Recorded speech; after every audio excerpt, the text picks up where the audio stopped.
como aumentar um pouquinho mais? A CBN Amazônia Manaus, emissora do Grupo Rede Amazônica, dá início ao ciclo de entrevista com todos os candidatos ao governo do Estado. As entrevistas terão duração de 30 minutos. A ordem de entrevista dos candidatos foi definida por sorteio com a presença dos representantes dos partidos.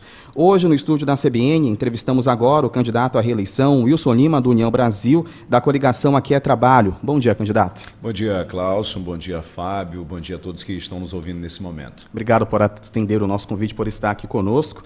Está comigo o repórter de política da Rede Amazônica, Fábio Melo. Bom dia, Fábio. Bom dia, Cláudio. Bom dia, governador. Bom dia a todos que acompanham a CBN. Satisfação poder estar aqui e poder contribuir de alguma forma com esse diálogo aqui. Sem dúvidas. A produção da CBN vai separar perguntas dos ouvintes que podem ser feitas somente no WhatsApp 981980632. Você pode mandar mensagem de texto ou áudio. A entrevista acontece na 101.5 FM para Manaus e municípios da região metropolitana. YouTube CBN Amazônia é rádio com imagem e site cbnamazônia.com. Candidato, de novo, obrigado por estar conosco aqui nesse momento bacana que a gente tem de meia hora para entrevistar o senhor. Começo falando de economia. O governo do Amazonas reduziu de 25% para 18% o ICMS dos combustíveis. A medida começou a valer na prática após o governo federal sancionar a lei que limitava a cobrança do imposto. Só que essa redução federal vale até o final do ano e o decreto do seu governo estabelece que a medida tenha caráter excepcional e extraordinário. Então, levando em conta que em 2023 a inflação ainda deve corroer o poder de compra da população do Amazonas, o senhor, caso reeleito, pretende permanecer com o ICMS reduzido ou assim que o ano virar, o senhor vai voltar a cobrar 25% do ICMS no preço dos combustíveis? Enquanto o Estado tiver condições de manter essa redução tributária para os combustíveis, a gente vai manter.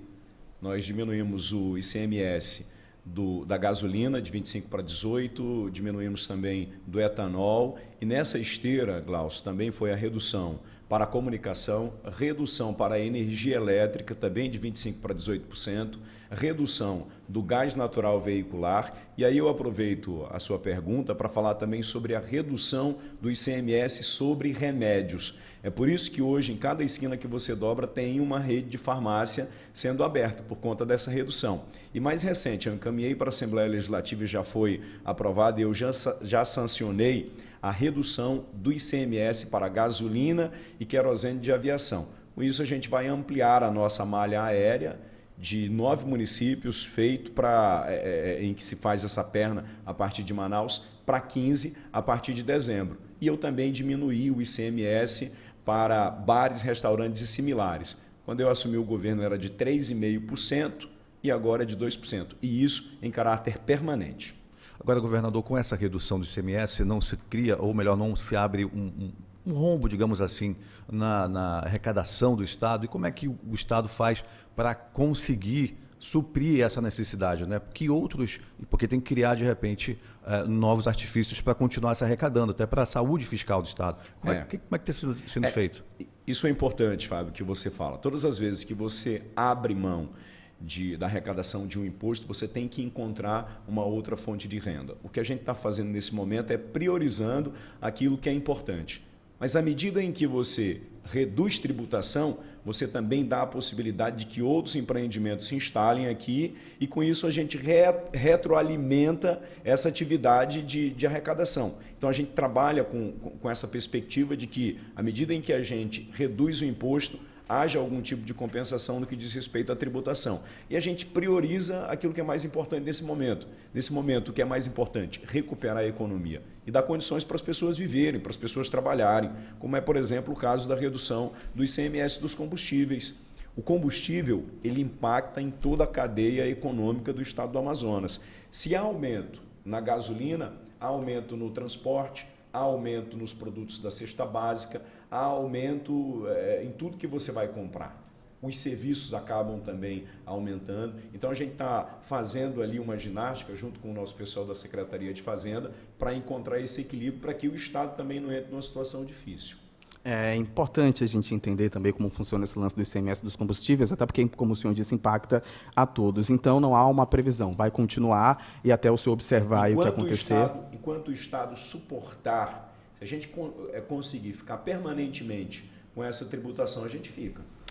Perfeito. Bora falar sobre Zona Franca de Manaus. Zona Franca de Manaus, um outro tema que, inclusive, durante a CBN a gente pontuou aqui, o governo federal anunciou, a gente, inclusive, dá até para relembrar e fazer um fator histórico para a gente chegar à pergunta. O governo federal anunciou, no dia 25 de fevereiro, a redução de 25% do IPI, Imposto sobre Produtos Industrializados, após grande repercussão política contra as medidas. No dia 9 de março, o senhor se reúne com o presidente Bolsonaro e o ministro Paulo Guedes, afirmou na sua rede social que o decreto seria republicado, só que isso não ocorreu. O que aconteceu? Tem muita gente que às vezes não consegue entender essa construção tributária e qual a importância do IPI. Eu queria só fazer aqui antes da gente entrar propriamente nessa questão, por que é importante que não haja, que os tributos não cheguem a zero para os produtos fabricados aqui na Zona Franca de Manaus. Uma televisão que aqui custa R$1.000 para ser produzida, ela não pode ter esse mesmo custo de produção lá em São Paulo.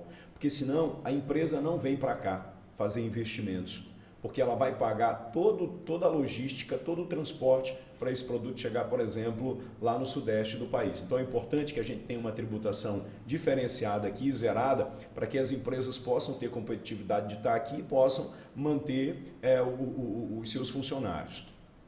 A gente vinha fazendo um caminho de construção junto ao Ministério da Economia, tive com o presidente, tive com a equipe econômica e, infelizmente, nós fomos surpreendidos com o decreto que saiu zerando o IPI dos produtos aqui da Zona Franca de Manaus, que nos causa um prejuízo muito grande. E a alternativa que a gente teve foi recorrer ao Supremo Tribunal Federal para que as vantagens comparativas aqui fossem mantidas. Mas houve uma demora, né, governador, de quase 2 meses para o senhor entrar com a ADI, né, Ação Direta de Inconstitucionalidade. Antes disso, outros partidos também já haviam entrado. Então, como a Zona Franca ela é muito importante, né, isso para toda a cadeia econômica, não só do Amazonas, mas para o Brasil, muito se pergunta, politicamente falando, por que tanta demora?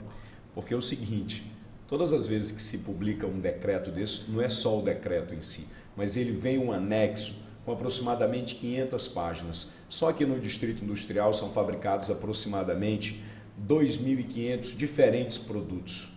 Então, para cada produto, por exemplo, para o produto de 2 rodas, moto, tem um código diferente. Para produtos, bens de informática, para concentrados, e por aí vai. Então, isso leva tempo para que a gente possa entrar na justiça com o embasamento necessário, com o embasamento técnico, para que a gente possa ter essa resposta e assegurar a competitividade das empresas aqui. Agora, politicamente, governador, com essa decisão de se ingressar na justiça contra essa questão do IPI, da Zona Franca e tal, tem a questão do apoio que o senhor dá e também recebe do presidente Bolsonaro. Em relação a essa situação, o senhor já mostrou que, apesar de apoiá-lo, quando há uma situação de desgaste ou de problemas com a Zona Franca de Manaus, prejuízo para a Zona Franca de Manaus, o senhor vai lá e recorre à justiça. Até que ponto isso pode ser feito em relação à política, em relação a apoios políticos, em relação ao governo e à presidência da República? Eu não tenho nenhum problema em externar minha insatisfação com a equipe econômica do governo federal. Essa equipe tem sido muito ruim para o estado do Amazonas. Mas o Bolsonaro dá a canetada final, né, governador? O Bolsonaro não trata de questões econômicas. Quem trata é o Paulo Guedes. Quem trata é a equipe dele. E ele tem uma equipe que tem sido muito ruim e muito danosa ao estado do Amazonas. Eu, enquanto governador, e esse tem que ser o comportamento de todos os governadores, tem que manter um bom relacionamento com o governo federal. Nós dependemos do governo federal, principalmente se tratando da região norte do Brasil. Nós estamos aqui numa situação distante do restante do Brasil. Só para vocês terem uma ideia, enquanto a gente tem aqui 8 parlamentares, somando os deputados federais dos estados que fazem parte da Zona Franca de Manaus, nós temos 32 deputados federais. Enquanto Rio de Janeiro, São Paulo e Minas Gerais tem mais de 200 deputados federais. Então é uma luta injusta. Imagina a pressão que o governo federal e que a equipe econômica sofrem do sul e do sudeste, que acham que a Zona Franca de Manaus é um peso para o Brasil, em que a gente vive aqui no paraíso fiscal. A gente tem que todos os dias conviver com essa indiferença e com essa falta de entendimento da importância que a Zona Franca de Manaus tem para o nosso povo aqui. É por isso que a gente trabalha no diálogo com o governo federal para que eles possam entender a importância que isso tem para a região. Quando essas conversas não acontecem ou não fluem, ou a gente não tem o resultado, a gente recorre ao Supremo Tribunal Federal. da forma como a gente fez. No primeiro momento, fizemos agora também de novo no segundo momento, e agora a gente começou uma conversa muito interessante com o governo federal. Já há uma sinalização que nos próximos dias, talvez ainda essa semana, seja publicado um novo decreto do IPI. Tenho conversado com o superintendente da Zona Franca de Manaus, tenho conversado com o presidente da FIAN, da CIEAN, e esse é um decreto, da forma como foi construído agora, que atende os interesses da Zona Franca de Manaus. Inclusive, tenho conversado com um representante do Ministério da Economia, né, o 02 do Paulo Guedes, que deve estar aqui em Manaus, deve estar aqui na reunião do Conselho Administrativo da SUFRAMA, para a gente bater o martelo final sobre essa questão do IPI. O que o diálogo e a parceria, junto com o governo federal, trouxe de benéfico para o Amazonas em questões concretas e práticas? Te pergunto isso porque Zona Franca atacada. E o senhor, na ADI, BR-319, também é uma outra questão que saiu recentemente. Nesses 4 anos, 3 anos e pouco de governo, o diálogo e a paciência com o governo federal trouxe de benéfico o que para o estado do Amazonas, na sua avaliação? A gente tem as licenças que saíram da BR-319, que foi um avanço histórico. Inclusive, o ministro da Infraestrutura deve estar chegando agora em setembro aqui no estado do Amazonas para detalhar o cronograma de como é que deve acontecer a construção do projeto e também o processo de licitação para o início das obras da BR-319, que devem, e essa é uma expectativa que a gente tem, começar no verão do ano de 2023. Por que só agora, nesse fim do mandato? Não é tão simples assim. Imagina você, há quanto tempo a gente esperou para que a licença da BR-319 saísse? Há quanto tempo a gente não ouve falar disso? Eu acho que saiu muito rápido para quem esperou 40 anos e aí em menos de 4 anos a gente já tem a licença. Essa é a sinalização mais positiva que a gente tem sobre a BR-319. Eu não vi em nenhum outro momento algo tão significativo como essas licenças ambientais. E também a recuperação daquele lote C para pavimentação ali de um trecho de aproximadamente 50 quilômetros. Então isso é muito significativo para o estado do Amazonas. Além disso, da parte do governo do estado, eu já me coloquei à disposição para agilizar os processos de licenças ambientais que dizem respeito ao nosso IPAAM, garantir as salvaguardas ambientais, que são as reservas que estão ao longo dessa rodovia, e eu estou muito esperançoso, muito otimista. Ainda resultado dessa conversa com o governo federal, a gente conseguiu avançar muito na questão da segurança. Com a montagem do Centro de Inteligência da Região Norte, que veio para o estado do Amazonas, hoje as polícias estaduais dos estados da Região Norte conseguem trabalhar de forma integrada. Já resultado também de outras parcerias que a gente havia feito com o estado do Acre, com o estado do Pará, em que a nossa polícia tem uma autonomia para trabalhar até 50 quilômetros dentro da área que faz divisa entre esses estados. Recebemos coletes, foram mais de 7 mil coletes que foram entregues para o estado do Amazonas. A gente tem uma parceria com a Operação Horus, que é um trabalho que é feito ali na fronteira. Então, eu disponibilizo os homens daqui, os nossos policiais, e o governo federal paga a diária desses profissionais. Além da Guarda Nacional, da Força Nacional, que também dá um apoio para a gente ali na base Arpão, da Polícia Federal. Enfim, a gente tem tido muitas conquistas na área social, no repasse de cestas básicas que foram fundamentais no momento mais difícil, no momento da grande enchente que a gente teve aqui. Enfim, a gente tem esse diálogo permanente. Resultado desse nosso diálogo, a gente conseguiu entregar ali a segunda etapa do Vasco Vasques, que com a primeira e segunda fazem a maior estrutura de eventos da região norte do Brasil. A gente conseguiu entregar o aeroporto de Barcelos. Nós vamos entregar agora, já começou a reforma lá do aeroporto de Itacoatiara, que vai ser uma alternativa para o aeroporto Eduardo Gomes. Inclusive, as aeronaves já estão pousando no aeroporto de Itacoatiara. Resultado desse trabalho que já está sendo feito ali, parceria do governo do estado e governo federal. Agora, o senhor falou anteriormente sobre a questão da segurança dos nossos rios. A gente tem sofrido recentemente, saiu na mídia nacional, sobre a questão do ataque de piratas fortemente armados, até colocando ali embarcações adesivadas, como se fosse uma embarcação da Polícia Civil, da Polícia Federal. Como é que isso pode ser? A gente sabe que tem a responsabilidade também do governo federal aí, e como é que o estadual pode ajudar nesse sentido, governador? A gente está aumentando o cerco, Fábio, principalmente ali na região do Solimões. A gente montou ali a base Arpão, colocou lanchas blindadas, inclusive nós subimos essas lanchas ali para o Alto Solimões, ali na região de Tabatinga e também em Atalaia do Norte. Nós montamos uma outra base, a base Tiradentes, aqui no Rio Negro, e já deslocamos ela lá para a região de Maraã, ali na região do Rio Japurá, para poder combater essa questão dos piratas dos rios. E agora a gente, para o próximo governo, nós vamos criar um batalhão fluvial para poder dar apoio para os pequenos ribeirinhos, né, os produtores, aqueles que acabam sendo abordados por esses piratas quando, por exemplo, voltam depois que comercializaram seus produtos. Vamos falar sobre Covid-19, candidato. Queria muito saber do senhor qual nota o senhor dá para o seu governo do combate à pandemia da Covid e por quê? A gente fez tudo o que foi possível durante a pandemia. Aqui nós fomos atingidos por um inimigo que a gente não conhecia, o mundo não conhecia.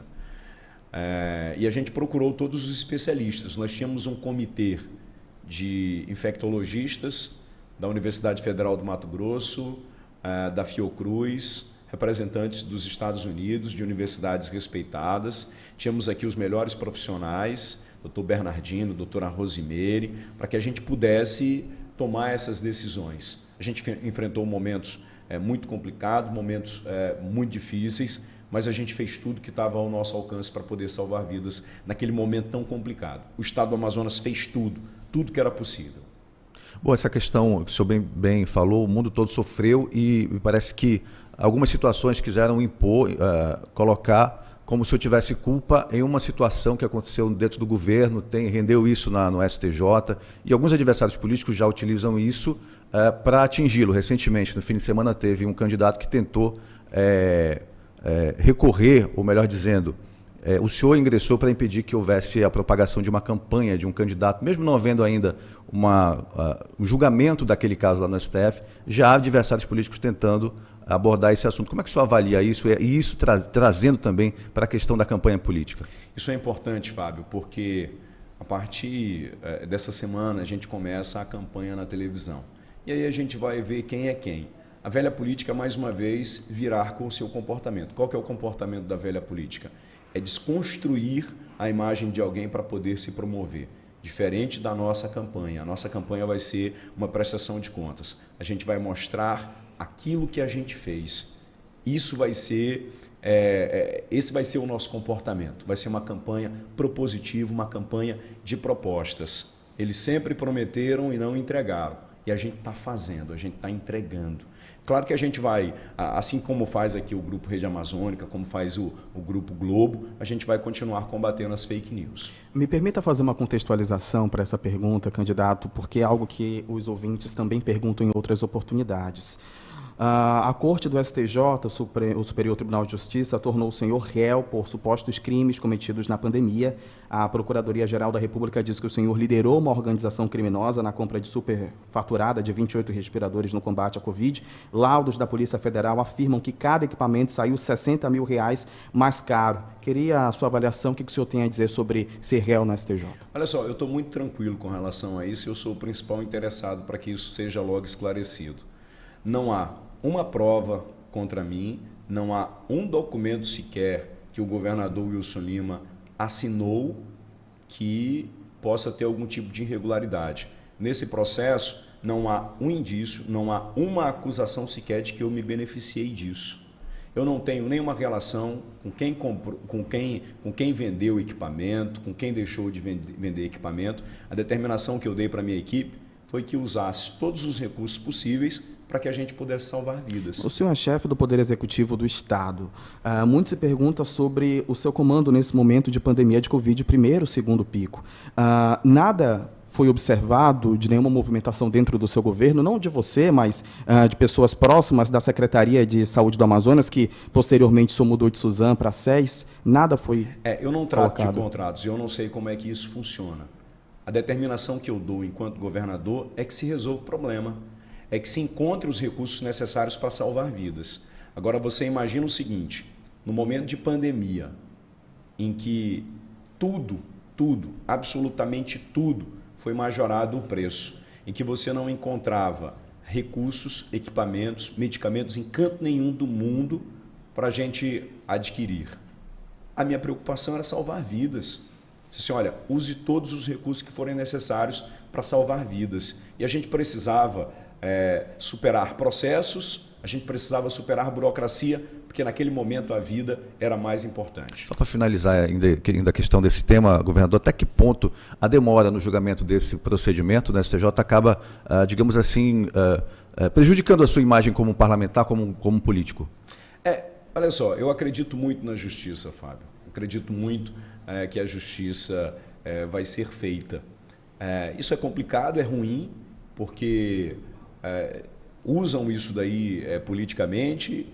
Nos momentos mais difíceis da pandemia, em que eu imaginava que as grandes lideranças do Estado se uniriam para poder salvar vidas, estavam me atacando, estavam dizendo assim, se fosse eu teria feito diferente. E nenhum governador, nenhum ex-governador pode dizer o que faria no momento desse, porque nenhum deles enfrentou o que eu enfrentei. Sobre a falta de oxigênio, a gente tem a empresa White Martins informando que em julho e setembro de 2020, sobre a alta da demanda do oxigênio no Amazonas. A empresa diz que informou isso. A empresa também diz que no dia 7 de janeiro pediu à Secretaria de Saúde novas contratações de fornecedores por não conseguir suprir a demanda. Segundo a empresa, a Secretaria não respondeu sobre a previsão da demanda solicitada anteriormente. O governo teve acesso a essa informação, muitas vidas foram perdidas com a falta de oxigênio. Ninguém no mundo tinha essa resposta. Ninguém sabia o quanto se aumentaria de oxigênio. A empresa não entrou em contato com o governo? Ninguém tinha essa resposta. Nenhum especialista no mundo tinha essa resposta sobre o quanto a gente aumentaria de consumo de oxigênio. Na primeira onda, o máximo que a gente chegou de consumo de oxigênio foi de 30 mil metros cúbicos dia. E a gente se preparou para isso. Mas em uma semana, saiu de 15 mil para 75 mil metros cúbicos de consumo dia. 3 fatores foram decisivos nesse processo. Primeiro, surgiu aqui a P1, a variante mais contagiosa, contaminava 10 vezes mais. Segundo, a nossa logística, que ou só chega de avião ou de barco, que demora muito, estrada a gente já sabe qual que é a realidade. E depois eu tinha o sistema de saúde sucateado. Quando eu entrei no governo, a nossa central de medicamento tinha 12% de medicamento do que devia ter.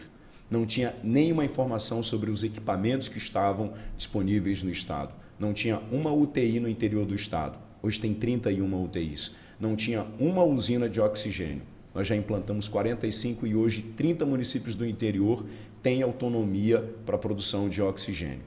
Então foi algo que surpreendeu o Estado do Amazonas, algo que o mundo todo, muitas partes do mundo sofreram com esse problema de oxigênio. Estados Unidos, por exemplo, teve problema com relação a isso e outros lugares.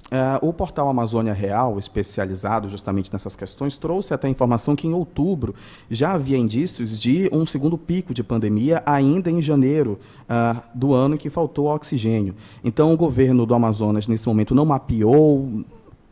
Porque, assim, muita gente se pergunta o que aconteceu nesse processo.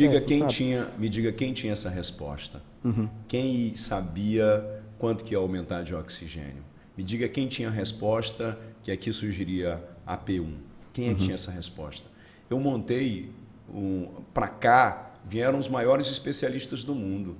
A Organização Pan-Americana de Saúde estava aqui, que é um braço da Organização Mundial de Saúde. Eu tinha todos os melhores profissionais aqui no estado do Amazonas para acompanhar a questão da Covid-19. Muitos ouvintes mandando perguntas ao senhor, principalmente sobre Universidade do Estado do Amazonas, né?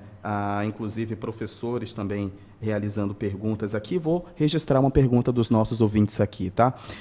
Servidores, de acordo com o ouvinte, da Universidade do Estado do Amazonas reclamam que o Estado não pagou na sua gestão a database, reajuste anual, constitucionalmente previsto. Numa eventual segunda gestão sua, quais seus planos para o fortalecimento da UEA e quando deves pagar esse reajuste atrasado? Olha, no ano passado eu dei reajuste para todo mundo, inclusive para servidores da UEA. Eu imagino que eles estão falando sobre um acordo que havia anteriormente, que isso daí eu estou construindo com o novo reitor. o doutor André Zogaib, para que a gente possa resolver essa situação. Tem alguns impedimentos por conta da legislação eleitoral, mas é uma conversa que a gente tem bem avançado e bem adiantado. Eu acho que ainda esse ano a gente consegue resolver uma parte desse atrasado aí dos professores da UEA. Cidade universitária, caso reeleito, vai ser tocado para frente ou vai permanecer um fantasma? Esse é um problema que a gente carrega há algum tempo. Então, quando eu assumi o governo em 2019, a gente começou a fazer uma construção para que ali pudesse ser um polo digital. E a gente tem levado essa proposta para algumas grandes empresas. E aí, como veio o processo de pandemia, enchente, crise política, isso acabou ficando para um segundo plano. Mas a gente vai retomar agora quando no segundo mandato. Eu tenho conversado muito com a universidade para entender quais os caminhos que têm que ser tomados ali. E qualquer decisão que eu for tomar com relação à cidade universitária vai ser acordado com a UEA, para que efetivamente isso possa ter um resultado prático para quem é funcionário da UEA e para quem também é aluno. Governador, fala agora um pouco das suas promessas para o primeiro mandato do senhor, né? O site G1 faz esse acompanhamento e ele disse lá que o senhor cumpriu 24 das 41 promessas, mais da metade, né? Porém, algumas delas o senhor não cumpriu. Queria saber por quê, e vou citar aqui pelo menos duas delas, né? Não cumpriu ainda ampliar programas de transplantes, não cumpriu ainda também criar centro de convivência em saúde mental. Queria que o senhor comentasse se pretende ainda até o final desse mandato cumprir essas promessas. É importante o que você coloca, Fábio, porque especificamente na área da saúde, a gente teve um problema muito grande de pandemia. Então, a nossa atenção foi voltada para a questão da pandemia. Mas a gente conseguiu avançar muito e conseguiu, inclusive, adiantar alguns processos que nos permitem fazer esses procedimentos na área de saúde. Inclusive, o Hospital Delfim Aziz é o hospital em que a gente vai conseguir montar essas estruturas para a questão do transplante. E que é possível fazer isso. Por enquanto, a gente está num trabalho intenso para a realização de cirurgias e também para diminuir aquelas filas de alguns procedimentos cirúrgicos. Hoje nós estamos fazendo aproximadamente 50 cirurgias dia no Hospital Delfim Aziz, uma unidade que nunca tinha operado, com exceção de um mutirão que foi feito lá atrás. E a gente vai trabalhar agora para que, mais tardar início do ano que vem, a gente comece esse procedimento de transplante. Tem mais 3 minutos para o fim da entrevista aqui no rádio, a gente continua já. Tem tanta coisa para perguntar, candidato. Mas a gente vai continuar no podcast Política na Rede, no canal Amazon Sat ao vivo, 44.1, registrar a pergunta dos ouvintes no YouTube, muitos perguntando sobre concurso público com foco no Detran. Daniel, a Ana também, perguntando se as nomeações para o Detran, quase todos ali são contratados, eles estão perguntando sobre esse concurso do Detran especificamente, quando serão chamados. Havia um planejamento de 40 serem chamados. É isso? A gente já começou o processo de homologação desses candidatos para que eles possam ser chamados. Até o final do ano a gente deve chamar não só do Detran, mas também da Polícia Militar, da Polícia Civil e também da Secretaria de Segurança Pública. Inclusive, a gente aumentou em 6 vezes mais a quantidade daqueles convocados para fazer o TAF, que é o teste de aptidão física, e também o teste psicológico, para aumentar as chances daqueles que se prepararam para o concurso e foram aprovados. Perfeito, então. Ouvintes da CBN mandam mensagem para a gente no 981980632, no YouTube CBN Amazônia também, é rádio com imagem. Candidato, a gente tem mais 1 minuto, tem muitas perguntas aqui, viu? Olha, então eu vou fazer um rápido esquenta, mas eu vou te dar a palavra no momento final. A gente ainda vai falar sobre segurança pública, alguns detalhes sobre política, a relação ainda mais a fundo com o prefeito de Manaus, com o presidente Bolsonaro, entender politicamente como tudo isso está funcionando atualmente dentro do seu governo. E a gente tem mais 1 minuto e eu quero perguntar do senhor, ainda com foco na economia, que eu acho que vai ser o grande assunto para os próximos 4 anos, sobre o micro e pequeno empreendedor que nos acompanha. Quais são seus planos de campanha, projetos para essas pessoas, para esses profissionais? Desde o início do meu mandato até agora, a gente fez 50 mil operações de crédito, mantendo o emprego de 147 mil pessoas. É o dono de um pequeno empreendimento que iria fechar e que não tinha condições depois da pandemia e a gente abriu o crédito. Foram algo em torno de 475 milhões de reais de linha de crédito. Para esse segundo mandato, para os próximos 4 anos, nós estamos disponibilizando R$1 bilhão de financiamento. E aí vai desde o crédito solidário de R$2.000 até R$1,5 milhão de reais. Bacana, então. Muita coisa para a gente comentar ainda sobre Em Detalhes, 9 horas em ponto. Fábio Melo, candidato, muito obrigado por estarem aqui na CBN, nesse bate-papo. Amanhã a gente continua com outro candidato. Eu que agradeço pela oportunidade. Só lembrando aqui que meu número é 44. Aqui é trabalho. A gente continua a entrevista com o candidato à reeleição Wilson Lima no podcast Política na Rede, também no canal AmazonSat 44.1, no YouTube também do canal AmazonSat, também no YouTube da CBN Amazônia. A gente continua também com a entrevista com o candidato. Agora você fica com o Luiz Kawasaki no comando do restante do Jornal da Manhã, na programação local da 101.5 FM. Agora, repórter CBN.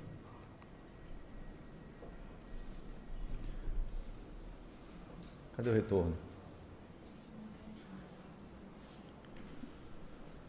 Tanta coisa, foi? Foi. Tanta mensagem chegando aqui, tanta pergunta de bacana para a gente fazer que meia hora chega a ser pouco, né, candidato? Muito. Meia hora chega a ser pouco. Demais, pouco demais. Meia hora chega a ser pouco. Mas acho que tem mais uma hora aí, candidato, para a gente debater. Bora. Tá bom.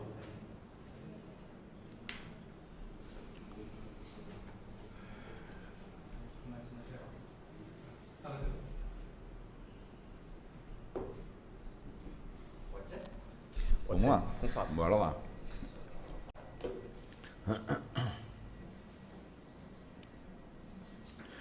Saudação para você que acompanha a Política na Rede, seja no AmazonSat, no YouTube, em qualquer veículo de comunicação do Grupo Rede Amazônica. A satisfação está hoje dando início aos debates, né, às conversas com os candidatos ao governo do Amazonas. Hoje o nosso convidado é o candidato à reeleição, Wilson Lima, e a gente também está aqui com o Clauson Dutra, que participa conosco, já participamos mais cedo na CBN Amazônia. Primeiro, bom dia, Clauson. Bom dia, Fábio, bom dia, candidato. Vamos juntos, gente, mais uma hora aí de debate, coisa boa para a gente falar de política. Bom dia, candidato, tudo bem? Bom dia, Fábio, bom dia, Clauson, bom dia aos que nos acompanham. Vamos fazer aqui um breve relato, a gente tem um pouquinho mais de tempo, dá para a gente contar um pouco mais para o nosso internauta sobre a sua trajetória política, sobre a sua história. O senhor tem 46 anos, casado, tem 3 filhos, né, a mais nova aí com 2 aninhos, e o senhor também é filho do José, que já é falecido, da Maria, que ainda está viva, né, sua mãe? Sim, tem 73 anos. 73 anos, olha só, pouca gente tem essa oportunidade de ter ainda a mãe viva. Mas o senhor começou aos 15 anos de idade sendo professor de inglês, né? E nessa época, já com 15 anos, já era locutor de rádio. Que início prematuro foi esse? Eu vim de uma família modesta, né? De uma família de 6 irmãos, de pais nordestinos. Os meus avós vieram aqui para o estado do Amazonas no final da década de 60, em busca, naturalmente, de dias melhores. Meu pai trabalhou no garimpo, depois foi comerciante. Eu comecei a trabalhar com meu pai muito cedo, aos 7 anos de idade. E aos 13 anos de idade, eu deixei de trabalhar com ele para poder seguir minha carreira. O primeiro emprego que eu tive foi numa rádio, como locutor. E também eu decidi aos 13 anos que eu ia aprender inglês. Olha só, que bacana. Então, aos Conseguiu? 15 anos... Hã? Conseguiu? O quê? Consegui. Não vou mandar, fale uma frase, que é demais, né? Pô, Como que é? Fale uma frase em inglês aí demais, né? Não, tô brincando.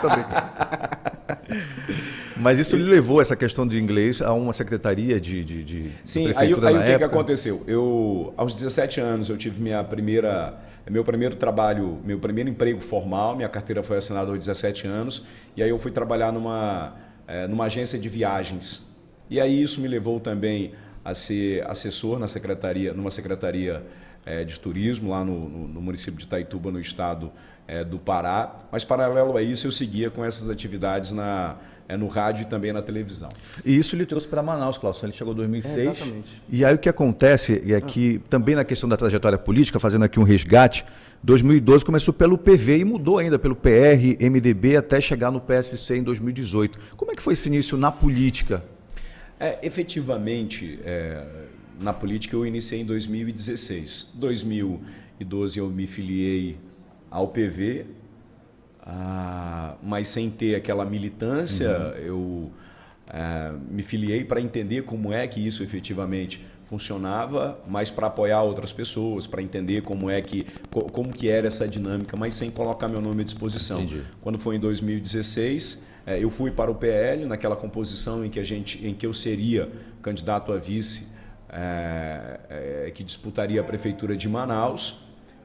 E aí, no último momento, o grupo decidiu que tinha um nome melhor para colocar como vice naquela caminhada, por conta dos apoios e das composições partidárias que seriam feitas naquele momento. E, efetivamente, eu entrei pela primeira vez como candidato em 2018, pelo PSC, que foi o partido que me deu abrigo. Pois é, que ele acabou levando aí a governo. E era isso que eu ia começar perguntando. Boa deixa sobre política e podcast, gente, é um papo mais solto mesmo, né? A gente sai de uma coisa mais formal que a rádio nos propõe e deixa uma coisa mais solta até. Candidato, o senhor aprendeu a ser político quando se tornou governador? Olha só, eu continuo sendo o Wilson que eu sou. A minha essência, eu quero nunca perder. Eu sempre fui forjado na dificuldade. O meu trabalho nas comunidades, na condição de jornalista, me aproximou muito das pessoas. E eu tento... a gente conversa com todo mundo, claro. E quando você passa para essa condição de governador, você tem que dialogar com todo mundo. Você tem que entender como é que isso daqui funciona. Porque não depende só da tua relação com a Assembleia, depende também da tua relação com os partidos políticos, porque o sistema brasileiro exige que você seja afiliado a um partido político, por exemplo, para poder concorrer a um processo eleitoral. E aí cada partido político tem seus ideais, tem a sua filosofia de trabalho. Eu estou trabalhando para sobreviver aqui nesse processo. Não, e eu pergunto... Dividir entre o trabalho, efetivamente, do dia a dia para entregar obras e também fazer política. Talvez... esse tenha sido uma das grandes dificuldades que eu enfrentei, fazer política. Porque eu montei um governo extremamente técnico, nenhum governo no estado do Amazonas foi tão técnico como o nosso. Você pode pegar todas as secretarias, não tinha composição com nenhum partido. Todas as secretarias eram compostas ali, o seu titular era alguém que era especialista naquela área. E eu deixei um pouco a política de lado. E eu pergunto isso ao senhor porque lembro que no fim de 2021, me corrija se estiver errado, por favor, o senhor lançou um vídeo nas redes sociais pedindo desculpa à população e também falando que nesse processo de fazer política, o senhor também aprendeu e se arrependeu de muitas pessoas. Eu gostaria de saber quem são essas pessoas que houve esse arrependimento e se o senhor se considera hoje mais calejado dentro da política. Não tem como não estar calejado e não tem como não estar com a casca dura depois de tudo que eu passei. Eu enfrentei a maior crise pandêmica de todos os tempos. Não foi só a crise da pandemia, foi junto com isso uma crise política, porque enquanto a gente enfrentava dificuldades, eu também era muito atacado mesmo. Eu carrego aqui muitas marcas, muitas feridas e de frustração com algumas pessoas em que eu confiei e que, na verdade, não se mostraram ser aquilo. Apesar de que muita gente dizia assim, olha, esse daqui não, mas eu prefiro confiar nas pessoas. E não vale a pena mencionar aqui, até porque essas pessoas nem mais fazem parte do governo e eu não costumo olhar para trás. Mas eu queria fazer uma menção ainda, eu costumo olhar para frente. Queria fazer uma menção rapidamente. O senhor se desentendeu com o vice-governador? Não, eu não me desentendi com ele. Ele que desentendeu com o senhor? Exatamente. Tá certo. Então, eu sou um cara do diálogo. Fazendo na verdade, vindo para o futuro, né? Depois disso agora, o senhor fez toda, não sei se foi o senhor, mas teve toda uma situação criada em torno do seu vice, que foi apresentado agora, né? Que é o Tadeu de Souza. E aí, o que o senhor aprendeu em relação a essa questão de vice, a importância que tem o vice para a composição do governo? O vice é importante para que possa ser uma pessoa que ajude, né? Eu confio muito no Tadeu, que é um procurador do Estado, alguém que ajudou muito o Davi nesse processo da transição da prefeitura, ajudou muito o Davi. Então, isso fez com que a gente entrasse num consenso para a escolha do nome dele. Alguém que já tem me ajudado muito e eu não tenho a menor dúvida de que vai me ajudar muito nesse segundo mandato. O senhor citou durante a entrevista na CBN segurança pública, né? E é um tema que a gente pode resgatar e trazer agora. sobre, dentro do seu governo, o senhor ter o delegado Samir Freire, que era chefe do setor de inteligência do seu governo, foi preso acusado de utilizar a estrutura da SSP para roubar ouro extraído de garimpos clandestinos. Meses depois, o senhor tira o então secretário de Segurança do cargo. O senhor considera que houve falhas na pasta da segurança pública dentro do seu governo? A gente trabalha com seres humanos e cada um responde pelos seus atos. Eu não posso responder pelo ato dele. Eu, enquanto governador, no momento que houve qualquer indício de irregularidade nesse sentido, eu imediatamente o desliguei. Assim como fiz com todos aqueles que tinham algum indício de conduta suspeita. O senhor também, inclusive durante todo o seu mandato de 3 anos e tudo mais, candidato à reeleição, apresentou viaturas, armamentos. Te pergunto se, além disso, que é muito bom para a Secretaria de Segurança Pública, foi o suficiente para coibir tantas questões que aconteceram dentro do seu governo? Por exemplo, em 2019, 17 pessoas morreram no bairro Crespo, em Manaus, inclusive, dentre eles, uma criança de 14 anos. Aconteceu um episódio também no Rio Abacaxi, perto de Nova Olinda do Norte, 5 pessoas morreram em suposta reação a assassinatos de policiais militares. Houve também uma série de ataques violentos em setembro de 2021. Criminosos atearam fogo em ônibus, prédios públicos, já tem viaturas.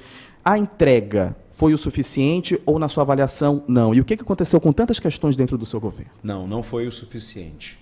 Até porque a gente tem um déficit histórico e a gente está trabalhando nos últimos 3 anos para corrigir esse déficit de 40 anos, né, que a gente não consegue corrigir do dia para a noite. Para você fazer segurança pública, você tem que trabalhar com 3 pilares. Primeiro, recursos humanos, tecnologia, né, e a entrega de equipamentos, a estrutura.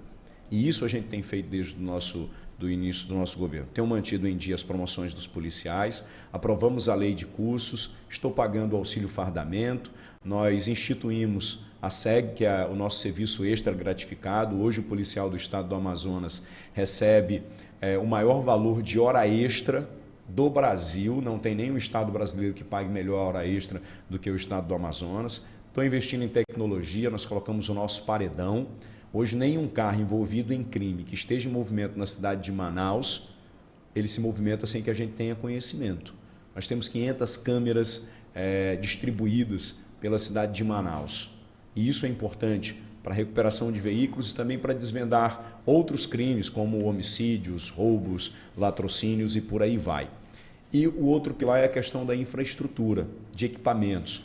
Nós entregamos viaturas, entregamos armamento, inclusive estou trocando agora as pistolas .40 por Beretta 9mm, são 11 mil pistolas que nós adquirimos, nós já estamos aqui com 7 mil dessas armas e os nossos policiais estão em fase de treinamento para poder começar a usá-las. Entregamos radiocomunicadores, entregamos lanchas blindadas, isso é inédito porque nunca teve no estado do Amazonas. Colocamos nessas lanchas e para esses policiais metralhadoras Negev, que são aquelas utilizadas pela OTAN e também pelas Forças de Segurança do Brasil, né, pelas Forças Armadas.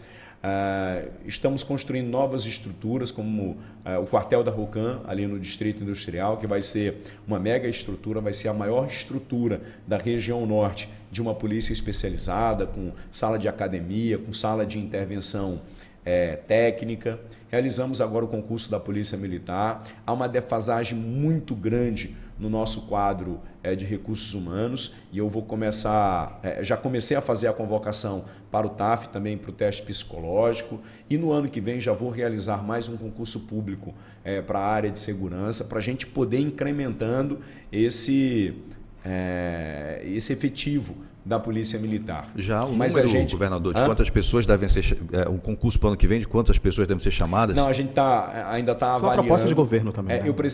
Eu preciso entender quantas pessoas, por exemplo, serão aprovadas nesse concurso aí, né? Nessas fases agora seguintes do concurso, para saber se a gente aumenta ou diminui a quantidade de vagas para que a gente tenha à disposição esse quadro reserva para poder convocar esses aprovados. Então, assim, a gente precisa ainda avançar muito nessa questão da segurança pública, mas nós chegamos hoje a um patamar muito diferente do que era quando eu assumi o governo. Inclusive, como se combate a facção criminosa e como você avalia esse combate dentro do seu governo e projetos ou propostas para que as facções criminosas não evoluam ainda mais nos próximos 4 anos, algo que a gente observou, e não só dentro do seu governo, isso anteriormente mesmo, esse avanço das facções criminosas, inclusive 2 ou 3 tendo um poderio em algumas zonas da cidade. Sufocando o tráfico de drogas. O que ela alimenta o tráfico? É a droga, é a comercialização da droga. Nós montamos a nossa base Arpão e reforçamos o nosso trabalho na fronteira com a ajuda do Exército, da Polícia Federal, das Forças de Segurança. Desde o início do ano até agora, nós já apreendemos 60 toneladas de drogas. É um número recorde, nunca antes se apreendeu tanta droga como agora. Foi um prejuízo aí de 1 bilhão aproximadamente para o tráfico de drogas. Tem uma outra coisa que é importante ressaltar. Desde que eu assumi o governo, quantas fugas aconteceram no sistema prisional da capital? Nenhuma. Nenhuma fuga aconteceu no sistema prisional. Isso é resultado dessa política de segurança pública que a gente está implementando de forma muito dura. A gente está combatendo a criminalidade de forma muito dura. Hoje não tem uma embarcação que desça no Rio Solimões que não seja abordado pelas nossas polícias. Antes de eu assumir o governo, as embarcações passavam, balsas cheias de drogas e com bandidos armados com fuzil, enquanto o policial estava aqui na margem com uma lancha, um bote de alumínio e uma pistola .40. E a balsa passava tranquilamente. Hoje não existe uma embarcação sequer no Solimões que passe e que a nossa polícia não tenha condições de parar. E, se for o caso, ir para o embate e afundar aquela embarcação se estiver envolvida com o tráfico de drogas. Falando em embarcação, em porto, a gente vive um dilema aqui em Manaus, aqui no Amazonas, em relação a um porto adequado para carga e descarga de passageiros. Eu estou falando do Rodway, mas tem outras cidades aí que vivem situações semelhantes. E a gente tem um problema grave ali na Manaus Moderna, que acaba aquela situação ali que, eu diria que é até vergonhosa, Clauson, porque causa até risco de morte para algumas pessoas que tentam embarcar ali. Né? Recentemente o Rodway, parte dele foi para o fundo, e a gente vem sofrendo essa situação ao longo dos anos. Né? Os governos vêm passando e a gente não tem um porto adequado. Como é que o senhor pode ajudar a resolver esse problema, né, de descaso, não só na esfera municipal, estadual e federal também? Então, uma proposta de governo, desculpa, candidato, mas só somando, por favor, a pergunta do Fábio, tem uma proposta de governo sobre uma nova Manaus Moderna e Marina no Davi. Gostaria que também, dentro da pergunta do Fábio, o senhor falasse sobre isso. Eu vou construir a nova Manaus Moderna, incluindo o porto para embarque e desembarque e também a feira para resolver aquele problema do trânsito ali na frente da Manaus Moderna e também do porto. Porque ali estacionam em fila dupla, fila tripla e congestiona e causa uma dificuldade muito grande para todo mundo. Então, durante os próximos dias, quando começar a nossa propaganda na televisão, a gente vai mostrar como é que vai ficar o projeto da nova Manaus como Moderna. Isso será feito? Em parceria com a Prefeitura. Parceria com a Prefeitura. Exatamente. Isso que eu queria entender. Porque... É uma parceria com a Prefeitura que nós vamos fazer. E já tem um Mas orçamento para isso? o projeto já está praticamente pronto. Tem um orçamento para isso? Não, a gente está né? finalizando os números agora. Tá. Candidato, tem também, no seu plano de governo, a gente estava dando uma olhada com o Clauson, e os que não... os que já foram implementar algumas propostas que já foram implementadas ou estão em fase de implementação. Estou falando aqui, por exemplo, do projeto de dignidade menstrual, também o projeto Hospital PET e financiamento de instalação de gás veicular. Alguns desses projetos, pelo que a gente observa, já estão em andamento ou já foram implementados. Não seria melhor algumas propostas que representem um desafio, ou seja, será que o senhor já não está saindo na frente quando o senhor assumir, se o senhor assumir, no caso de uma reeleição, esses projetos já estarem até implementados? O que acontece, Fábio? Quando a gente apresentou o nosso plano de governo em 2018, nós apresentamos um programa a longo prazo, a médio e longo prazo.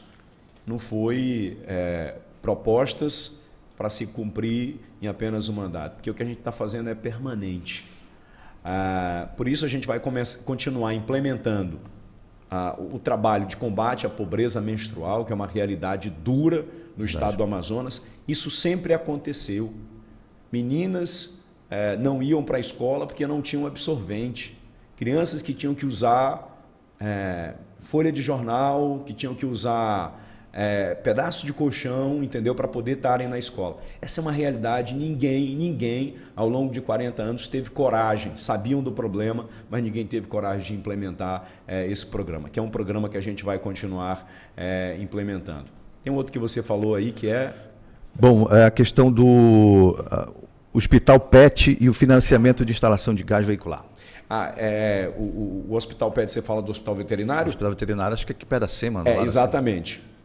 Aquilo dali é algo inédito no estado do Amazonas e também no Brasil, porque hoje há 11 hospitais veterinários, 10 deles são dentro de universidades e existe um público para atender a população que não é dentro de universidade, que é em São Paulo, mas que não foi construído para essa finalidade, foi um galpão que foi adaptado para isso. Esse hospital veterinário é o primeiro hospital público veterinário do Brasil que está sendo construído com essa finalidade. Inclusive, antes de ontem eu estive lá, as obras estão 48% adiantadas. A gente trabalha para que esse ano a gente entregue a obra física e que ano que vem efetivamente comece a funcionar. Permita fazer uma reflexão, candidato, pegando um pouco do seu governo e focando na sua campanha de reeleição. Foram 2 anos bem complicados por conta da pandemia da Covid, um pouco mais de 2 anos. O senhor tem aí esse último 1 ano e meio de mandatos, com muitos projetos saindo do papel. O motivo, primeiro, de só nesse momento final esses projetos saírem do papel, não estou aqui dando uma opinião, quero muito, na verdade, a sua avaliação, foi para também melhorar a sua imagem para a população do Amazonas? Esses eram projetos que a gente tinha em mente quando a gente entrou no governo. Só que aí, em 2019, eu trabalhei com um orçamento que não era meu. Uhum. E todos os dias, praticamente, a gente tinha que estar desarmando uma armadilha que deixaram para a gente do antigo gestor. Todos os dias a gente encontrava uma armadilha. Uhum. Para completar, em 2020 eu tive a pandemia, já em março. Em 2021 eu também tive pandemia. E mesmo diante de todas as dificuldades e todos esses desafios, ainda tive crise política. E a cheia também. Tive a maior enchente de todos os tempos. Enfim, a gente teve um conjunto de situações para administrar que dificultaram muito a gente poder avançar. Mas por que as pessoas estão vendo hoje? A gente não começou o projeto de recuperação da M010 hoje, não. A gente começou lá atrás. A gente não começou o auxílio estadual permanente agora, não. A gente começou lá atrás a fazer esse planejamento. O auxílio que foi ampliado. A gente vai ampliar para mais 50 mil pessoas. A gente começou todo esse planejamento lá atrás. Mesmo com tanta dificuldade, eu consegui entregar a M070. 4 governadores passaram por lá. 4 governadores fizeram 30 quilômetros. Os anéis sul e leste. Mesmo durante a pandemia, eu consegui entregar o maior viaduto da região norte, que foi aquele dali do Lídia Correia, né, do antigo Café da Joelza. Eu consegui fazer essa entrega. E a gente vai entregar esse ano aquele segundo trecho do Anel Sul, que é da Ponte do Tarumã até o Civan. E vamos já fazer a ligação do Anel Leste, daquele trecho lá da Bola do Puraquequara até a Reserva Adolfo Duque. E daqui a 30 dias eu entrego, agora vai ser o maior viaduto da região norte, que é esse do Distrito Industrial 2, para tirar as carretas de circulação aqui da General Rodrigo Otávio e também do V8. Recentemente nós tivemos mais um acidente ali.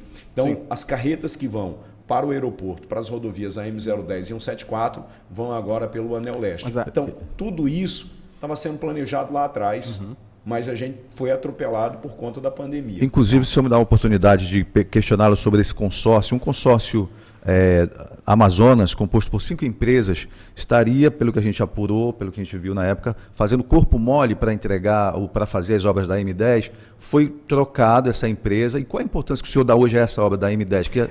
Nós fizemos um processo licitatório.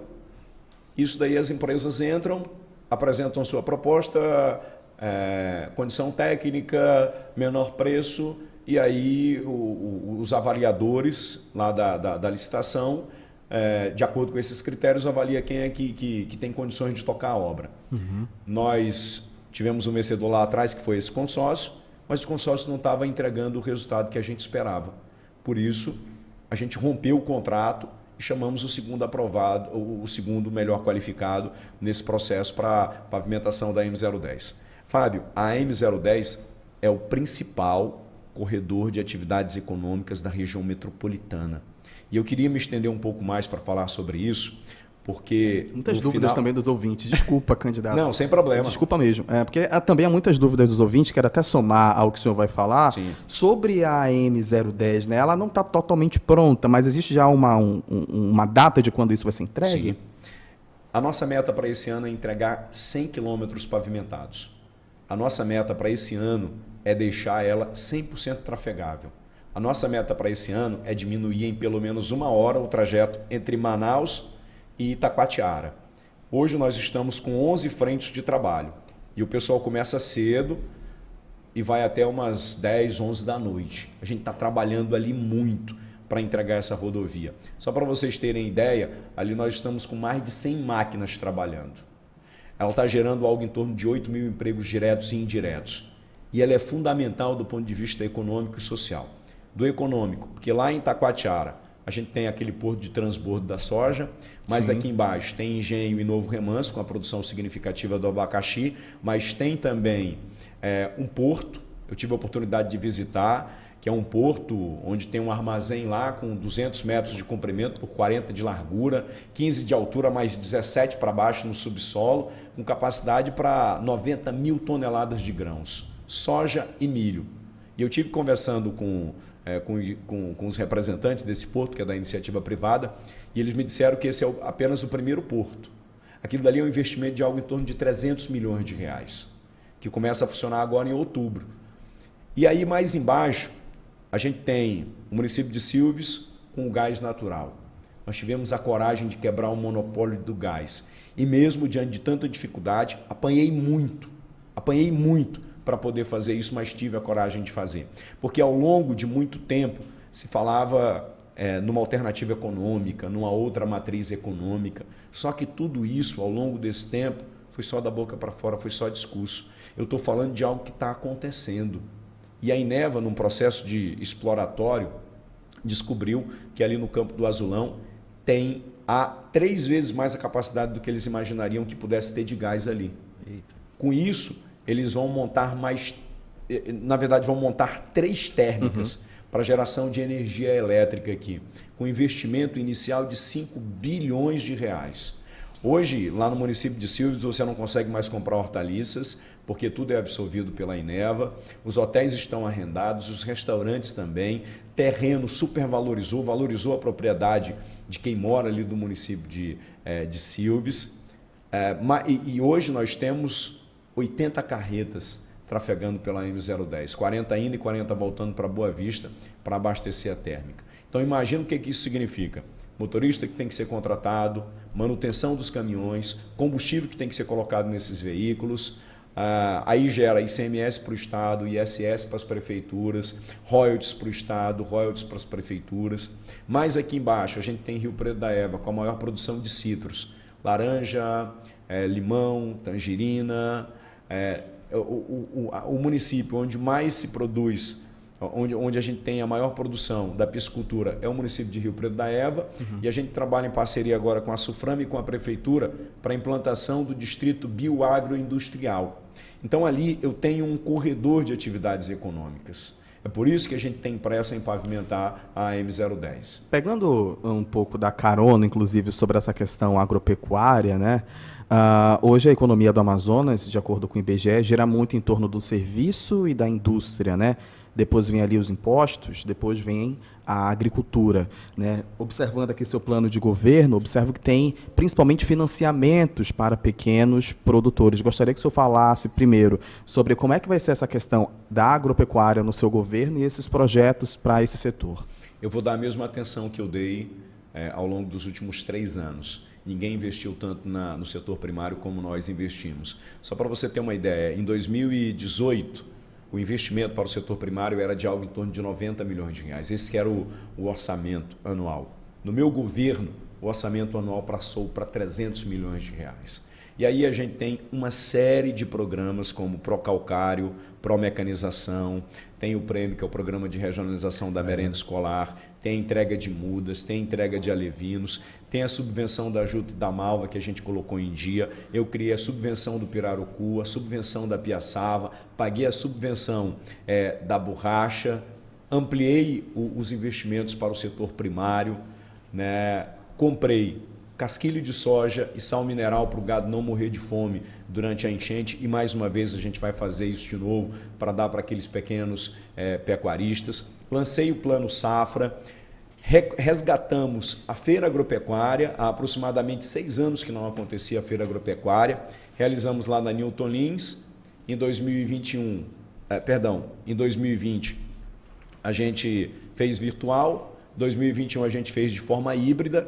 Esse ano nós vamos fazer lá no cartódromo da Vila Olímpica. Sim. E ano que vem nós vamos fazer na Casa do Produtor, que vai ser o Parque de Exposições Euripe de Lins, ali no quilômetro 2. As obras já iniciaram, é um espaço em que a gente está construindo em 18 hectares, com capacidade para 10 mil pessoas, incluindo visitantes e expositores, com estacionamento para 1.000 carros. E detalhe, esse parque não vai funcionar só durante a Feira Agropecuária, ele vai funcionar o ano todo, com canteiro de mudas, com viveiros, com atividades da pecuária, o espaço para treinamentos. O sistema CEPRO, o sistema de produção rural, a gente vai mudar para esse espaço, ou seja, ele vai funcionar o ano todo ali naquele espaço. É ali no quilômetro 2. Com isso, a gente vai tirar engarrafamento aqui da cidade todas as vezes que acontece o evento e ali vai ficar próximo de todo mundo.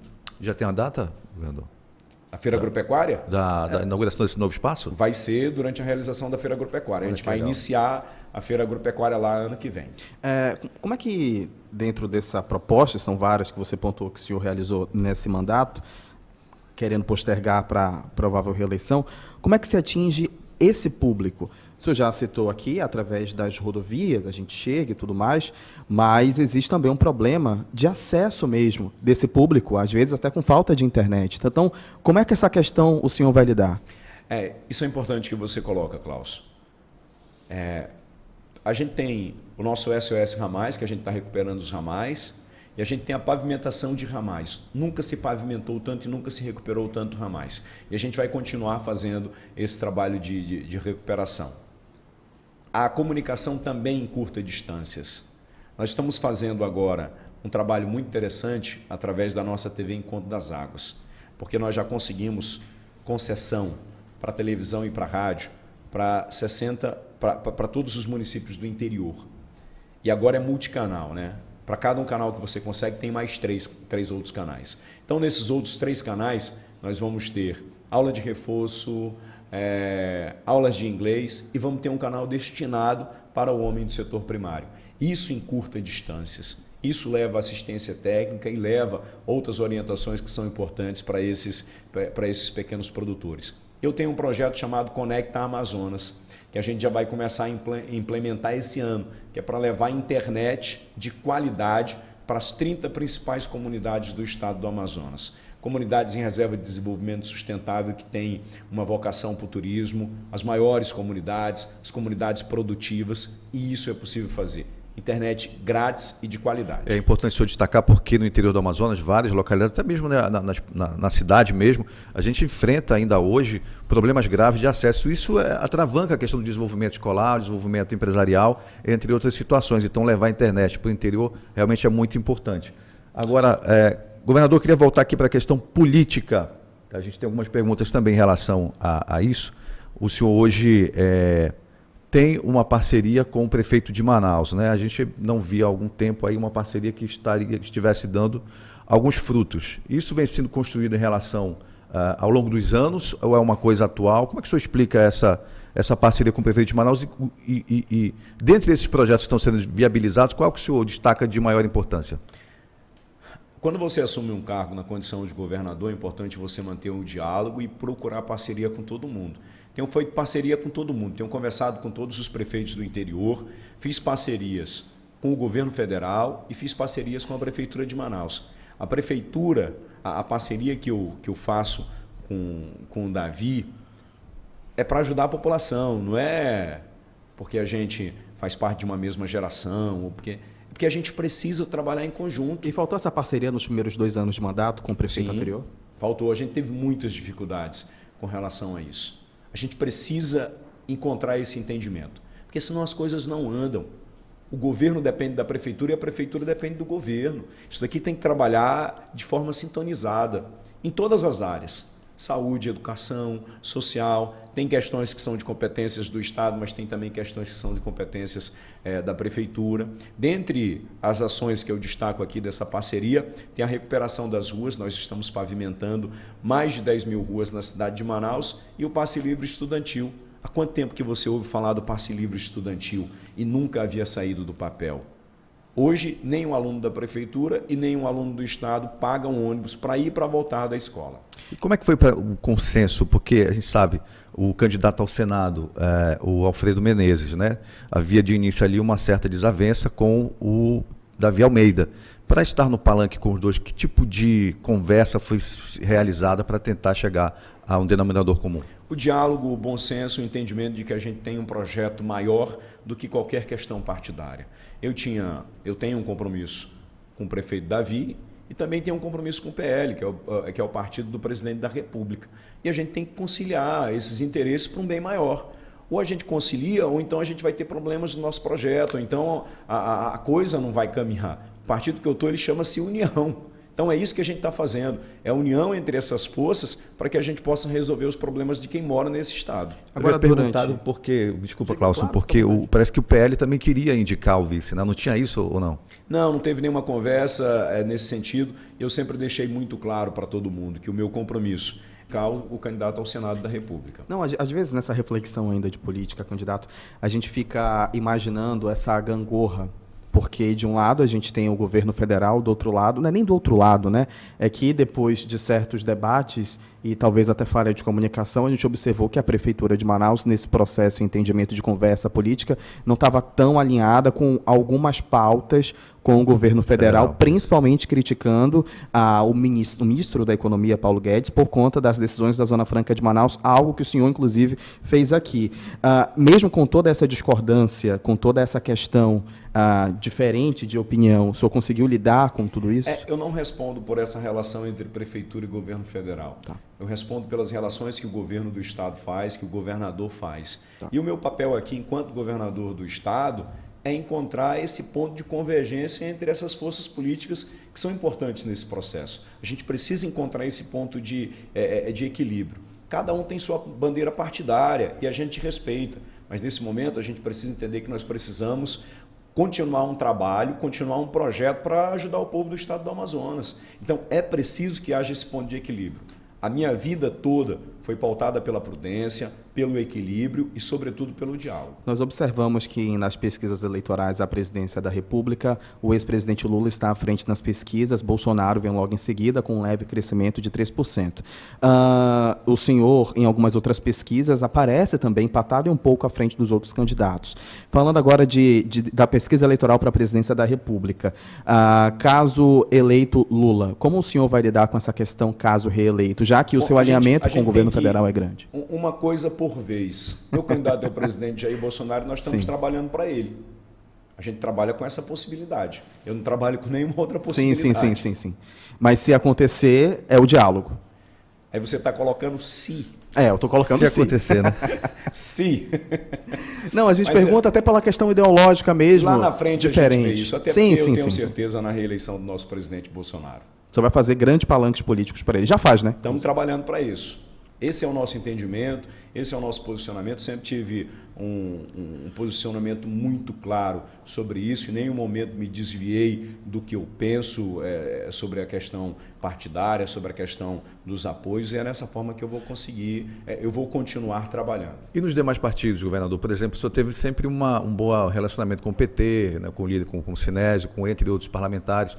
O próprio senador Omar, que é uma posição muito forte, né, presidente Bolsonaro. E como é que ficou essa relação hoje? Algum tipo de desentendimento, alguma coisa que relevante ou não? Não, eu não tenho, Fábio, indisposição com ninguém. Essas questões partidárias são questões que passam. O que a gente precisa pensar é num projeto maior. É no projeto de continuar ajudando as pessoas, de continuar trabalhando para que a gente amplie o nosso auxílio estadual permanente. É num projeto para que a gente entregue a M010, que a gente amplie os nossos restaurantes populares no interior, que hoje já são mais de 40 e até o final do ano serão 44. Então é isso que a gente tem que pensar. E eu tenho conversado com todo mundo, eu não tenho dificuldades de entrar no diálogo. O executivo depende da Assembleia Legislativa.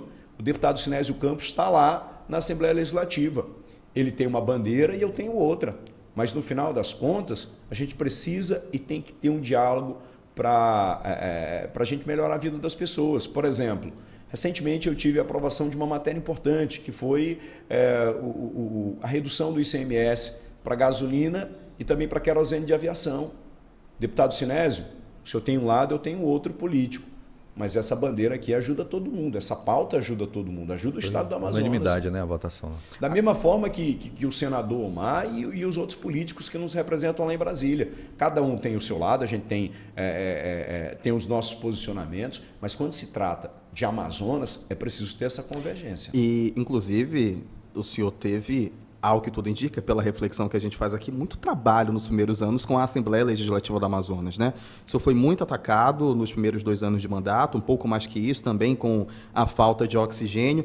Acredito que o senhor mudou até de liderança dentro da Assembleia Legislativa do Amazonas para apaziguar os ânimos. Queria que o senhor falasse sobre esse trabalho político com os deputados estaduais e como o senhor conseguiu amenizar, porque realmente o senhor conseguiu amenizar o seu nome ser mal falado dentro da Assembleia Legislativa.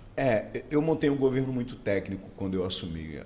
Os cargos estratégicos eram formados por técnicos. Eu, de fato, tive muita dificuldade na Assembleia Legislativa e a gente só começou a apaziguar isso quando eu definitivamente fui na verdade, fui conversar com os deputados. O senhor foi conversar com eles? Sim, eu tive que conversar com cada deputado para que a gente pudesse colocar ali um para acertar e um entendimento. Com uns o senhor, acredito que nem conseguiu falar, né? Falei com todos. Com todos? Falei com todos. Dermilson, Wilk, mesmo aqueles que são realmente ferrenhos contra o senhor. Todo mundo eu liguei, falei. Pode ser que a gente não tenha continuado a conversa. Exatamente. Mas eu conversei com todo mundo, entendeu? Inclusive nos momentos mais difíceis, mesmo de quem era oposição minha. Sim. Eu paguei emendas, nenhum governador pagou emenda parlamentar todos, né? de nenhum deputado. E eu paguei mesmo de quem era oposição. Entendeu? Eu não tenho problema com isso, Clauson, porque eu entendo que o deputado às vezes consegue chegar onde o governador não chega, entendeu? E a emenda parlamentar não é para o deputado, né? Não é para benefício dele, é para benefício da população. Aí tinha emendas, por exemplo, que eram para a área de saúde, para construção, para aquisição de um tomógrafo, aquisição de um raio-x. Seria muito desumano da minha parte não fazer isso. E eu respeito todo mundo, caminho com todo mundo, eu nunca briguei com ninguém. Brigaram comigo, se desentenderam comigo. Mas se depender do governo Wilson Lima, a gente entra no consenso, entra no diálogo, cada um respeitando o posicionamento de cada um, a bandeira de cada um. Mas eu sou eleito governador do estado do Amazonas. Eu sou governador de quem votou em mim e de quem não votou em mim. Eu sou governador de quem gosta e também de quem não gosta de mim. A insatisfação? Qual governo não houve insatisfação? Qual governador não foi atacado? Quem sentar aqui nessa cadeira, qualquer um que sentar na cadeira de governador, vai ser alvo de ataques e alvo de críticas.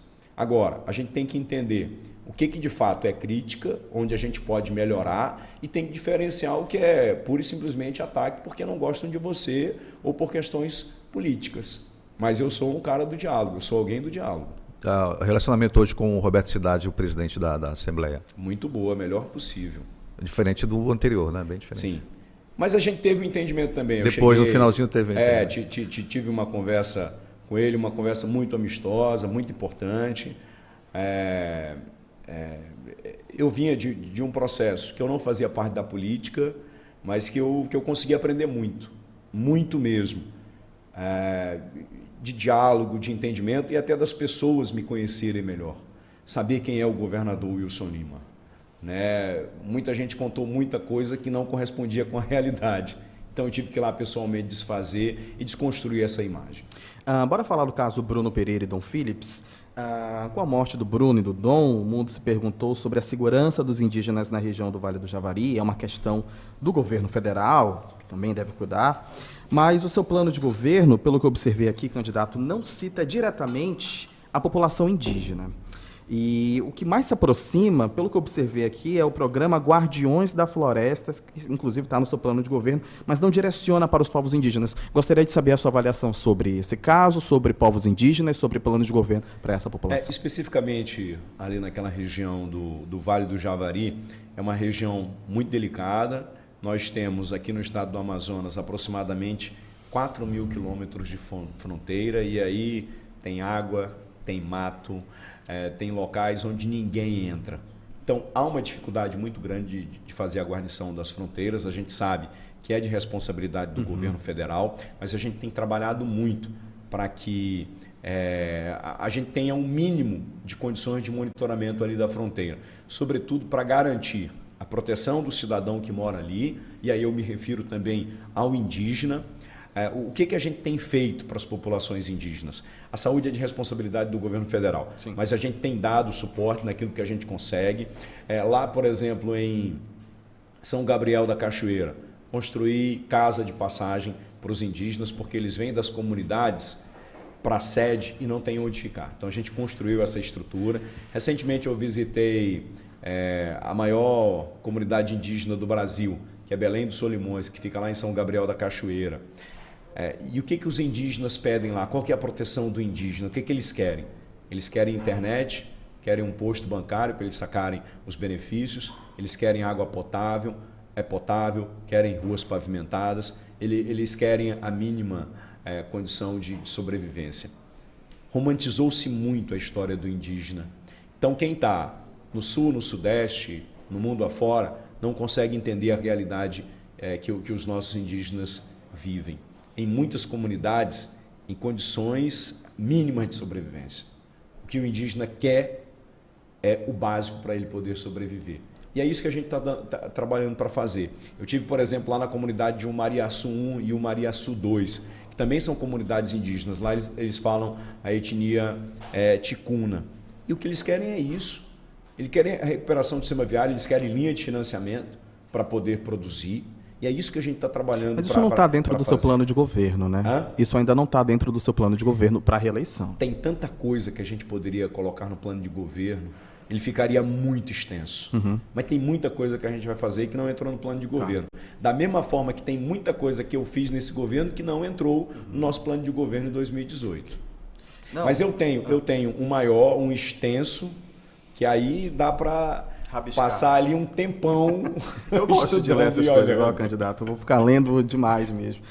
Quero fazer também uma pergunta sobre o meio ambiente. Durante o seu mandato, o senhor fez a Operação Tamoiô-Tatá. Ela continua, ela é permanente. Ela continua permanente.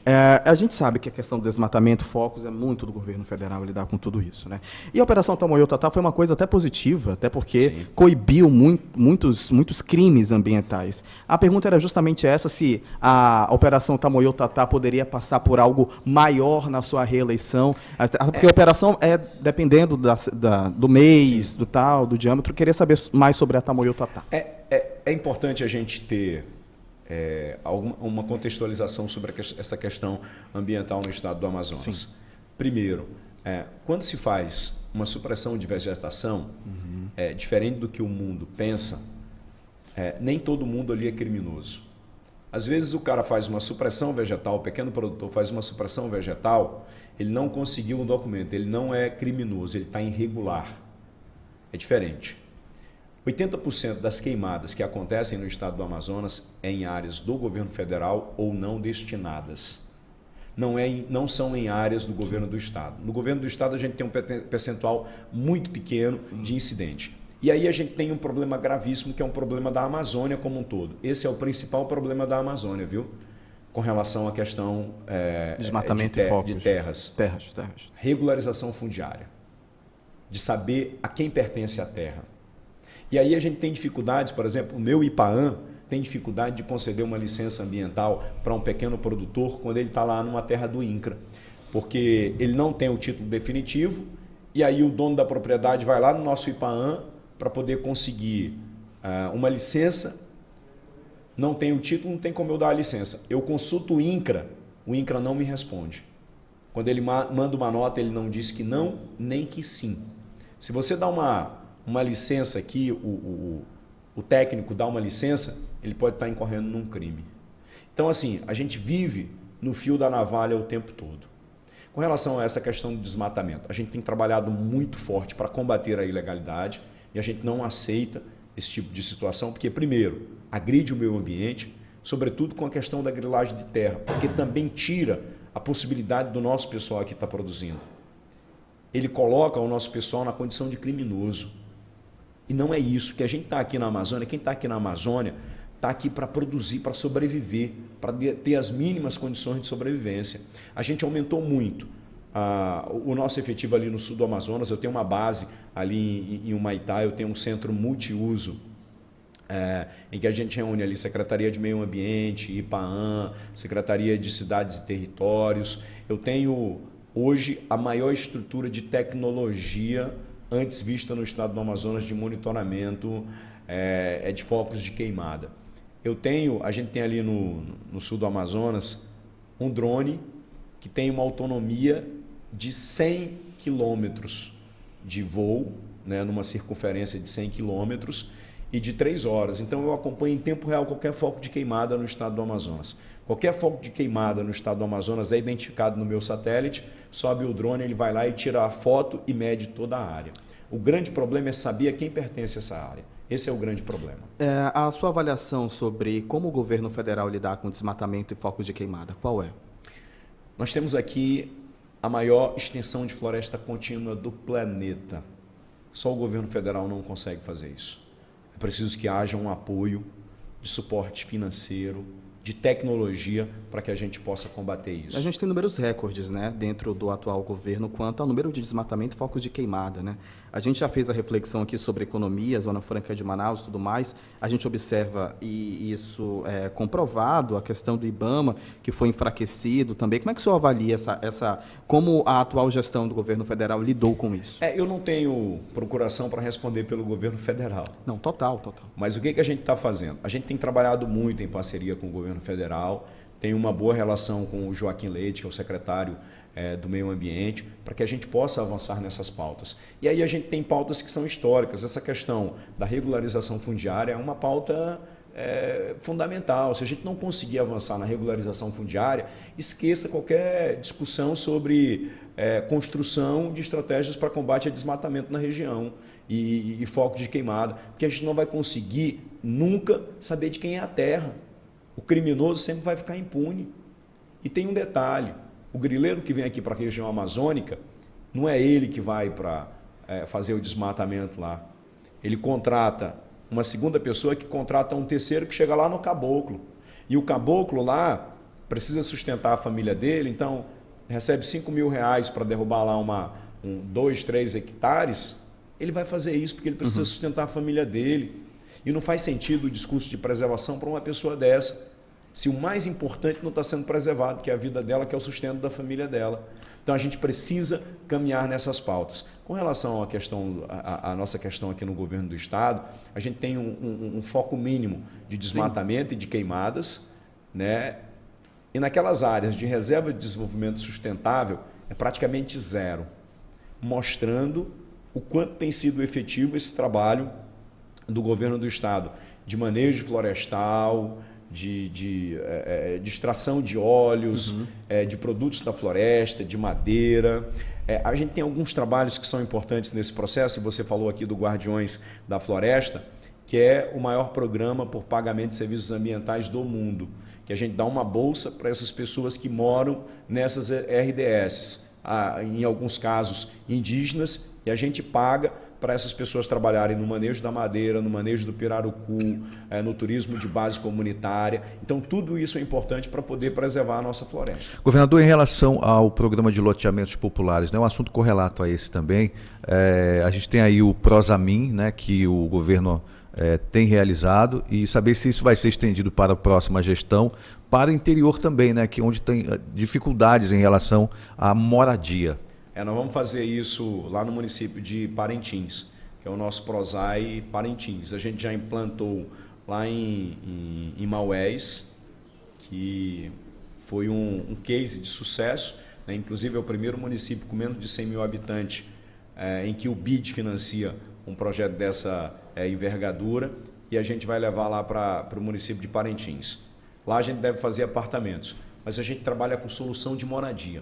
Solução de moradia não é somente a construção de apartamento para entregar para essas pessoas. É o que você falou, são os loteamentos. Eu estou fazendo isso aqui no município de Maués, como um modelo, em que, em parceria com a prefeitura cede o terreno e a gente vai fazer um trabalho de urbanização.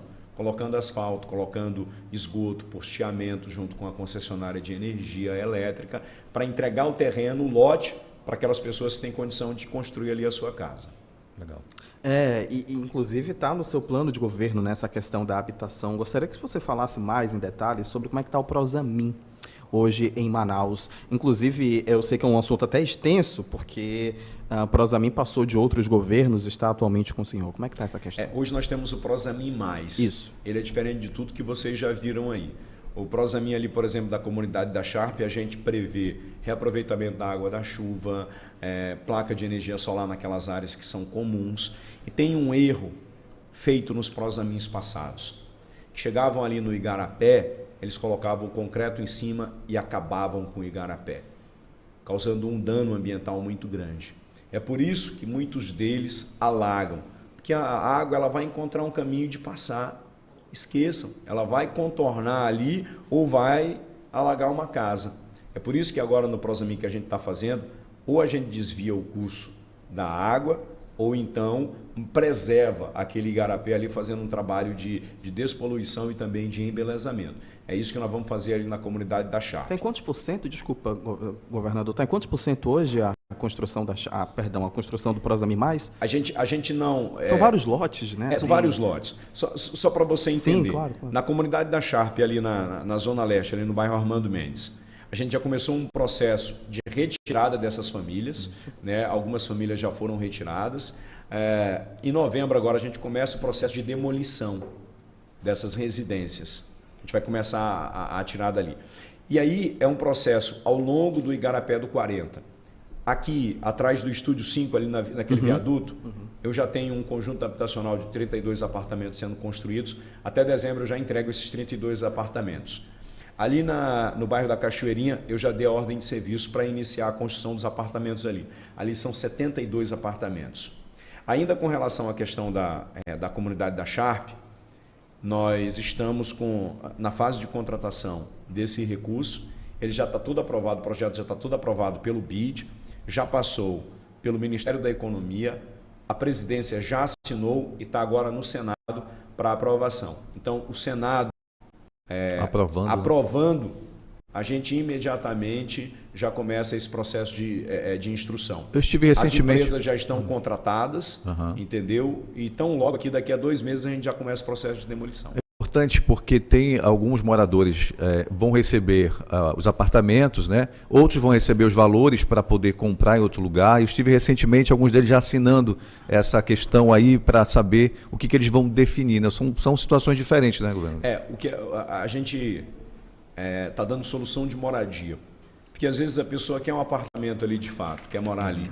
Às vezes a pessoa quer uma outra solução. Às vezes quer voltar para o interior, quer mudar para outra cidade. Isso. A gente paga um bônus moradia para essa pessoa, a gente paga, indeniza a casa dela. Às vezes é um comércio também, a gente indeniza esse comércio. Aí às vezes a pessoa vai esperar até o apartamento sair em algum outro lugar, a gente paga um auxílio aluguel, a gente entrega um lote, enfim. São soluções de moradias que a gente está trabalhando para não deixar essas famílias desamparadas, para dar moradia digna. A gente está conversando hoje aqui no Política na Rede, no grupo Rede Amazônica, com o candidato à reeleição, Wilson Lima, do União Brasil. A gente está chegando aqui nos restantes, na reta final, né, Clauson Dutra? Isso. E a gente está finalizando aqui, antes ainda do governador dar as suas manifestações finais, tem alguns assuntos que poderiam ser abordados, né, e a gente também gostaria de focar. A gente citou mais cedo ainda na CBN, questões relativas ainda a questões voltadas, por exemplo, a gente falou da questão mais abrangente sobre o ICMS, a questão da gasolina, a gente não abordou aqui ainda, mas queria dar uma pincelada antes da gente finalizar, antes das considerações finais. A gente perguntou naquela oportunidade se o senhor reeleito mantém a questão da redução do ICMS, né, para que o preço da gasolina continue lá embaixo, ou continue um preço baixo, poderia ser melhor, logicamente, mas já é alguma coisa, já dá para sentir no bolso, né? Pelo menos a gente observa isso. Governador, se o senhor, sendo reeleito, permanece com a alíquota que está, a alíquota de hoje, que se não me engano é 18%, ou em vez de 25%? 18%. A gente reduziu de 25% para 18%. Isso vai ter o comportamento da economia e da capacidade que o Estado terá de, por exemplo, honrar com o custeio da máquina. pagamento de servidores, por exemplo. Se a gente tiver condições de fazer isso, não tem a menor dúvida de que a gente vai manter nesse patamar de 18%. E eu aproveito para falar sobre algumas outras reduções que a gente fez. Redução na energia elétrica de 25% para 18%, redução na comunicação também de 25% para 18%, reduzir o ICMS medicamentos, e esse é permanente, é de forma definitiva. Reduzimos agora também o ICMS sobre gasolina e querosene da aviação, esse também é de forma permanente. E nós reduzimos também de forma permanente o ICMS para bares, restaurantes e similares. Era 3,5%, agora 2% de ICMS. Ainda em relação à redução para companhias aéreas, a gente observou recentemente o anúncio de que poderia voltar aquele voo para os Estados Unidos 3 vezes por semana. Isso está garantido? Já está tudo certo? Está garantido, já tem um plano da Companhia Aérea Azul, que a partir do dia 15 de dezembro vai fazer Manaus-Fort Lauderdale 3 vezes por semana. Olha, e a nossa meta, eu estou trabalhando com a empresa para que seja diário. Olha só. Bacana, que bacana. Lançamento nós vamos aí, Clauson Dutra. Partiu Miami, né? Candidato, muito obrigado por aceitar o convite da Rede Amazônica, na CBN, também aqui no podcast, no AmazonSat, para muitos municípios do interior do estado, principalmente por falar sobre seus projetos de governo. A gente agradece muito. Eu que agradeço, Clauson, agradeço o Fábio aqui, obrigado também a toda a Rede Amazônica pela oportunidade. Isso daqui é um momento muito importante para que a gente possa fazer uma prestação de contas daquilo que a gente fez e das nossas propostas que a gente vai implementar para um próximo governo, dando continuidade àquilo que é essencial. E a gente tem 2 grandes metas nesse governo. Social, com a ampliação do nosso auxílio estadual permanente para mais 50 mil famílias, e do nosso prato cheio. Eu não vou sustentar um prato cheio em cada município desse estado. Vai ter um por município? Cada município terá um prato cheio, que é o nosso restaurante popular. Em alguns é R$1 o prato de refeição, outros é uma sopa em que os atendidos não pagam nada por isso. E a outra meta nossa é a geração de emprego e renda. Nós estamos gerando mais de 100 mil empregos com as obras que nós estamos tocando, com investimento de R$1,5 bilhão, protegendo a Zona Franca de Manaus, mas também identificando outras matrizes econômicas, como é o caso do gás natural. E estou trabalhando para que em 2023 a gente comece a exploração do potássio aqui no município de Altazes. Estamos investindo muito na questão da bioeconomia, a exploração de forma suave e manejar de madeira, sementes e óleos e outros produtos da floresta, e o turismo, que eu acredito muito. Pesca esportiva, ampliando os voos, como é o caso do voo agora para os Estados Unidos, e eu tenho uma expectativa de que até o final do ano a gente tenha de volta aquele voo para a Europa, da empresa TAP, que a gente está conversando com essa companhia. No mais, meus irmãos, muito obrigado. Aqui nesse governo é trabalho, e meu número é 44 no dia 2 de outubro. Muito obrigado. Conversando aqui, eu, Clauson Dutra, com o governador Wilson Lima, candidato à reeleição pela União Brasil. Obrigado a todos que acompanharam atentamente a esse aqui. Pode assistir quantas vezes quiser no YouTube e nos outros canais da Rede Amazônica também. Obrigado a todos que nos bastidores também acompanharam o nosso bate-papo aqui, e até uma próxima oportunidade. Lembrando que amanhã tem continuidade desse bate-papo com os demais candidatos ao governo do Amazonas. É isso, com o candidato Ricardo Nicola. Muito obrigado. Até lá, se Deus quiser.